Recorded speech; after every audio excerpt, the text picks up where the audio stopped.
Shopify grows your business no matter how far or big you grow.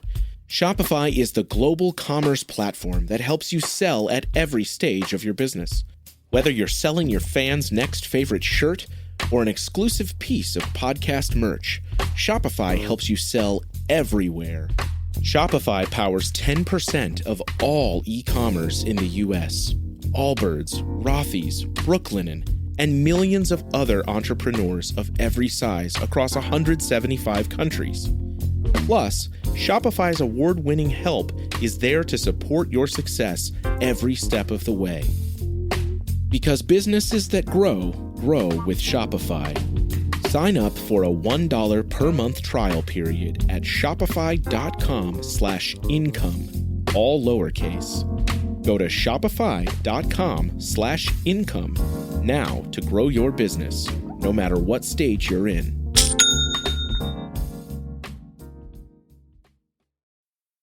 Welcome to The Planted Runner. I'm Coach Claire Bartholic. There will be a time in the near future when AI will tell you how to train.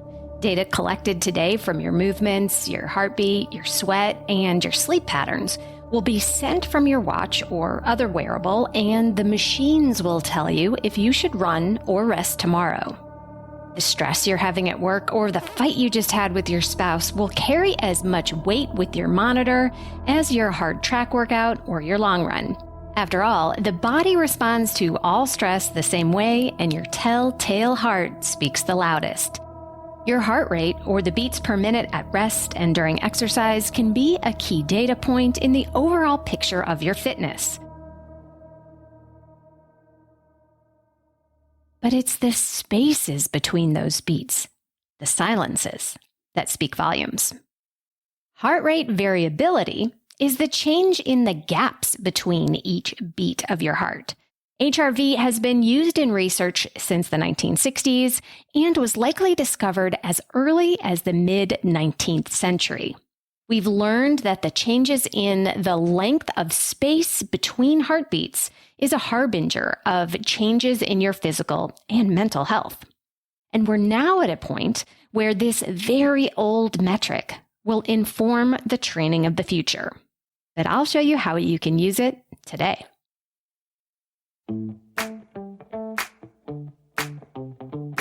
Welcome to The Planted Runner. I'm Coach Claire Bartholic, and my mission is to help you improve your running, your mindset, and your life with science-backed training and plant-based nutrition.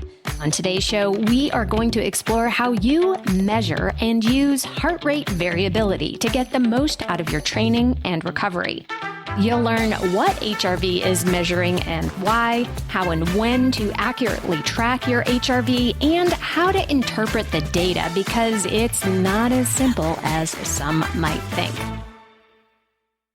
I'll also share my personal opinions on whether you should even bother tracking yet another metric at all. And here's a quick spoiler, it's not for everyone. As always, if you need more help running your best, or if you want to know the basics of plant-based nutrition, you can order my book, The Planted Runner, Running Your Best with Plant-Based Nutrition, wherever you get books, or request a copy from your local library. Or you can enter to win a copy for free just by writing an Apple Podcasts review. I choose a new winner every month. Don't forget to stay tuned all the way to the end of the episode for another Mental Strength Minute. Fortify your mind in 60 seconds or less. When you tell a non-runner that you run, eventually you'll get the response, "I only run when I'm being chased." Of course, you fake a smile or even roll your eyes at this not funny comment because we're not being chased. We're the ones chasing. We're chasing numbers all the time, whether it's race time goals, training paces, or miles per week. A good training day could mean you hit all your 400-meter repeats within 2 seconds of each other without fading. And a good week could mean that you finally broke the 50 miles per week barrier. Our watches tell us our VO2 max number, the number of hours of recovery we need, and the performance rating number. Our egos, our sense of self-worth, and our pride fluctuate like our paces on a hilly run based on those numbers. But what if a data point could tell us if we're recovered enough to train harder?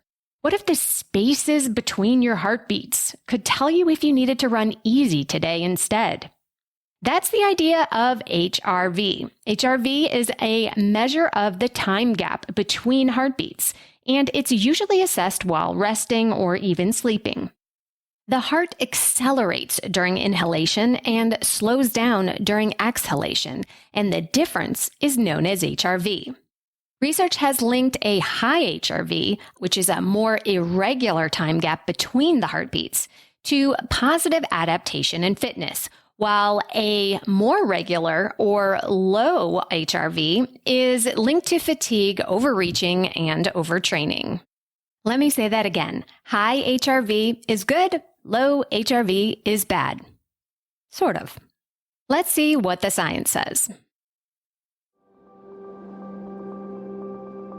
In a recent study, researchers examined the effects of an 8-week HRV-guided running program on running performance. They took 40 recreational endurance runners and divided them into an HRV-guided training group and a traditional training group who worked out to a predefined training program. The timing of the HRV group's higher intensity workouts were solely based on HRV readings measured every morning. If the subject's HRV was within a normal acceptable range, higher intensity workouts were programmed. If HRV fell outside of that range, low intensity training was performed. After 8 weeks, only the HRV-guided training group improved its performance in a 3K running trial, despite the fact that they had performed fewer moderate and high-intensity training sessions compared with the traditional training group. The researchers included that timing the intensity of your workouts based on your HRV readings resulted in better improvement than a set program that didn't take HRV into account. In other words, blindly following a training plan without taking into account how recovered and ready you are each day doesn't work nearly as well.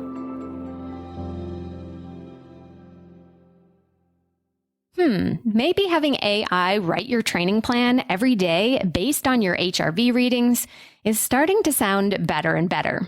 Perhaps. Of course, if you'd like to have an actual human write you a custom training plan for you, I've got you. Head to theplantedrunner.com/plans to learn more. Another cool thing HRV can help us with is solving the age-old question of volume versus intensity. Every runner out there has wondered whether running more or running harder is the right call in a training buildup. How is it possible that one runner can run 100 miles a week and another will top out at 50, and they'll both cross the finish line at the same time? We know that everyone is an individual and we respond differently to different stimuli. So researchers have used HRV to try to figure out who's who on the volume intensity scale. A 2015 study found that runners who had a higher HRV before the program started improved to a greater degree when they trained at high intensity. Meanwhile, those with a lower HRV responded better to a higher training volume rather than training intensity. This all sounds pretty awesome, right? With a quick, non-invasive test, you, or AI, can optimize your workout for the day and you'll nail that PR, right? Well, like everything in running, and AI, it's not quite as simple as that. After a quick break, I'll go over how to get better HRV accuracy for you and how to use HRV to train smarter. I'll get back to the episode in just a minute, but first I wanted to take a moment to talk to you about nutrition. You are an athlete, and that means most standard nutrition advice isn't meant for you. While most Americans are struggling with trying to eat less and move more, for most runners, it's the opposite. When you're training hard, getting in enough to support your training is the first goal. Getting high-quality nutrition at the right time is the second. And that's why I love Neurify by Previnex. It's the only plant-based protein powder that uses high-quality brown rice and organic yellow peas that's smooth enough to dissolve in just water. It's so delicious that even my teenagers are blending it into smoothies for breakfast every day. So yeah, we go through a lot of Neurify around here. I'm happy they're starting the day off right with a perfectly balanced meal, and they're happy Mom lets them make a milkshake for breakfast. Here's the cool thing. My friends at Prevenix are giving the Planted Runner listeners 15% off your first order of Neurify Plus with the coupon code PR15. So head to www.prevenix.com and use my code PR15 to get started today. That's Prevenix.com and use my code PR15.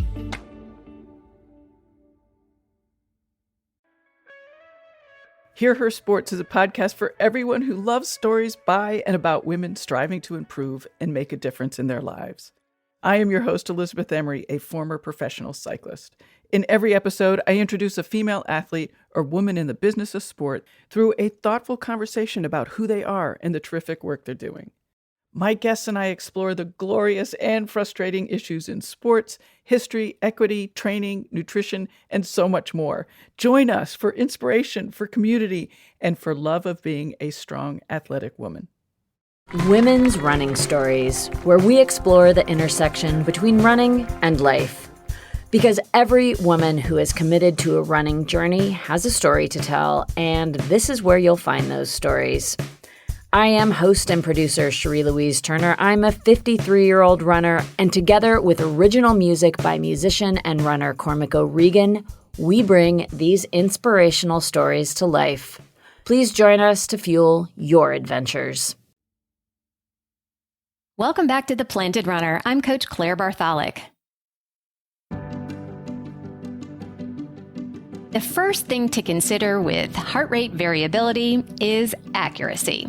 The scientific studies I mentioned earlier used high-tech lab-quality equipment to measure HRV. That cute little Fitbit that you got your kid for Christmas, yeah, that's probably not really so accurate.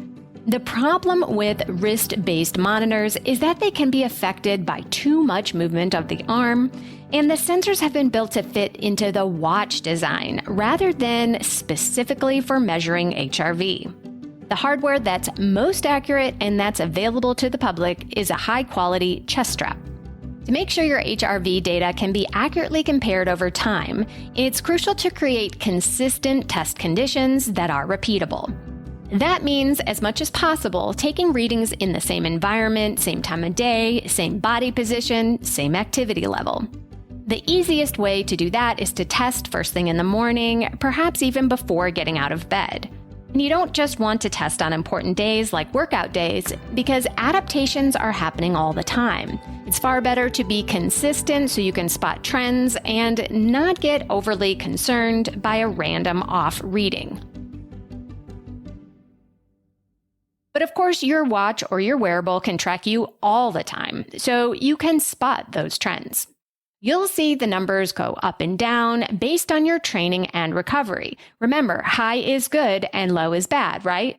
Well, once again, not that simple. There are situations where you actually want your HRV to drop. Think of HRV as a measurement of stress load tolerance. If your HRV stayed high after an intense workout, that would mean you really didn't work out as hard as you thought you did. It's supposed to go down, telling you it's time to recover, adapt, and grow. So what you want is occasional and strategic drops in HRV with returns to normal or better. This helps let you know that you're adequately stressing your body for long-term growth and adaptation. Another time when a low HRV might be favorable is during a marathon taper. When you've gotten through a high volume of low to moderate intensity training, HRV can increase even as training load increases. Then when you start to taper before a race, HRV declines and can even sometimes dip below the starting point. The optimal drop in HRV during a taper is very individual, but it's generally acceptable and possibly even favorable for performance for HRV to temporarily drop during a taper.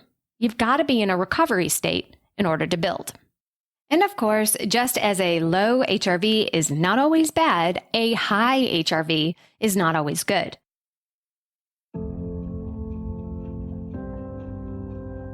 Here are 3 times a high HRV is not an indicator you're ready for more training. Number 1. Certain mild illnesses or sicknesses will cause an elevated immune system response and can temporarily increase heart rate variability. This is good for recovery from the sickness, but should not be seen as an increase in health. Number 2, HRV can be abnormally high if you're in a state of something called hyper-recovery, which can be caused by overtraining or other acute stress. When the body accumulates too much stress, whether it's from running or other factors, to the point where it can no longer effectively handle it, the body might force itself into a hyper-recovery mode as a last resort to protect itself.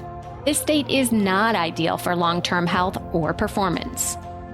And number 3, continuous low-grade stressors can cause HRV to be higher in the short term because the body is constantly trying to recover from them. If your HRV is high, but you frequently feel fatigued or drained, then you might be exposed to chronic low-grade stress that is constantly stealing energy and resources from your body. This is not ideal, and over the long term, if these accumulated low-grade stresses are not dealt with, they can eventually cause HRV and your health to decrease. One day that you should skip testing HRV is on race day. You're likely a little nervous and stressed, so the reading could be all over the place. Besides, the work is done at that point, so testing will not tell you anything that will help you during the race and might just freak you out. So what's my personal opinion of using HRV data in your training? Well, like all data metrics, it depends.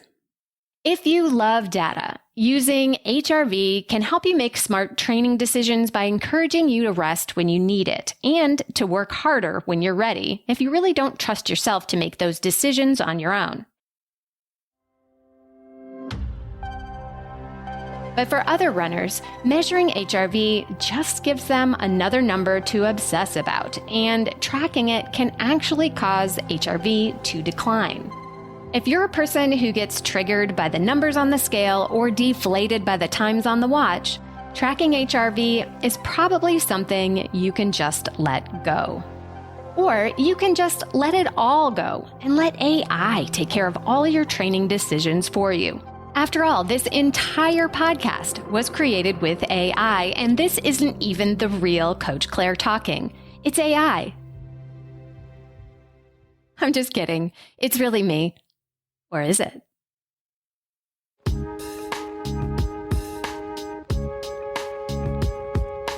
And now it's time for the Mental Strength Minute. Fortify your mind in 60 seconds or less. Today's topic is surround yourself with support. Unless your loved ones are as into running as you are, eventually they're going to get tired of hearing every last detail about your running.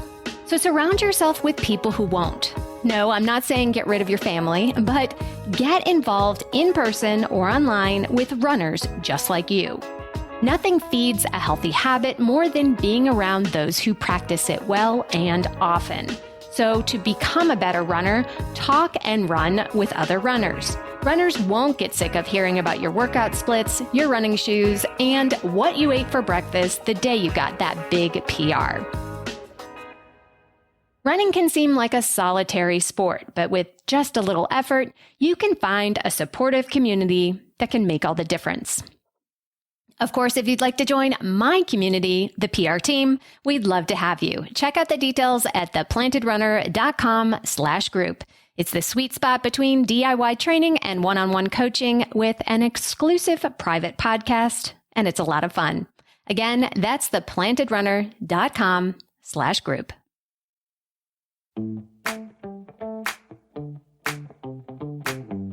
Thank you for listening to The Planted Runner, part of the Evergreen Podcasts Network. Don't forget that you can win a copy of my book for leaving an Apple Podcast review, so be sure to write yours right after your run today. Reviews are the #1 way to boost this show's reach, and it's a great way to tell me what you'd like to hear next, because I read every single one. Have a great run today.